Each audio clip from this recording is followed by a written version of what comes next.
Dnes sa koná 5. ročník Lučenickej 11. Je to bežecké podujatie, ktoré patrí do série Marathon Tour. Snažíme sa preteky koncipovať tak, aby si prišli na svoje aj tí najmenší. Takže začíname o 9:30 behom chrustov na 300 metrov na tomto krásnom travnatom poraste. O 9:40 zase bežia deti na 1700 metrov, bežia po obci. To sú deti do 15 rokov. Potom hlavná kategória, o čo tu ide, kde sa zbierajú body do maratónskej série, je hlavný beh, je to o 10:00 a je to beh na 10,5 km. V rámci tohto behu máme aj štafety, tradične už, takže štafetári sú rozdelení, buď idú zmiešané štafety, mužské alebo ženské.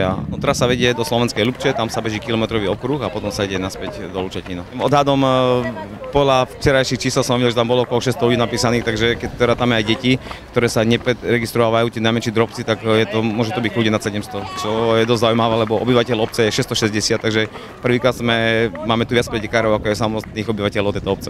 Už druhý ročník máme tu také predajné stánky, prezentačné predajné stánky, čo sme minulé roky nemali, tak ľudia si môžu prísť, otestovať bicykle, môžu mať nejakú diagnostiku behu a bežeckej obuvy, takže majú tu aj také poradenstvo športové, všetko, čo k tomu patrí. Plus naše preteky sa snažíme aj koncipovať tým, že stále sa snažíme niekomu pomôcť. Svetelko nádeje, to je náš hlavný partner, s ktorým už 3 roky spolupracujeme a pomáhame deťom, ktoré to potrebujú a zbierame peňažky pre onkologických pacientov. Takisto firma Immunoglucan už je 4. ročník, náš hlavný partner, takže vďaka tejto firme môžeme aj toto podujatie uskutočniť. Víťazom mužskej hlavnej kategórie sa stáva Peter Štila, Trian, Ečka OMP. Traktový vykonal 20 sekúnd, ale o rok.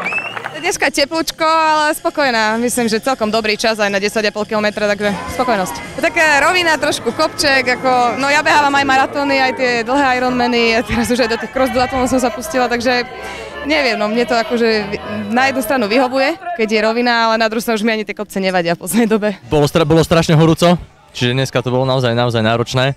Oproti v porovnaní s minulým rokom to bolo také, že už sme naozaj, to bol na doraz bežané. Ale inak teda super, ja tento pretek mám asi najradšej zo všetkých, na ktoré chodím. Takže tým, že je to domáci pretek, organizuje ho môj tréner, takže tento pretek milujem, je tu úžasná atmosféra. Vlastne odkedy behávam, tak chodím na tento pretek pravidelne.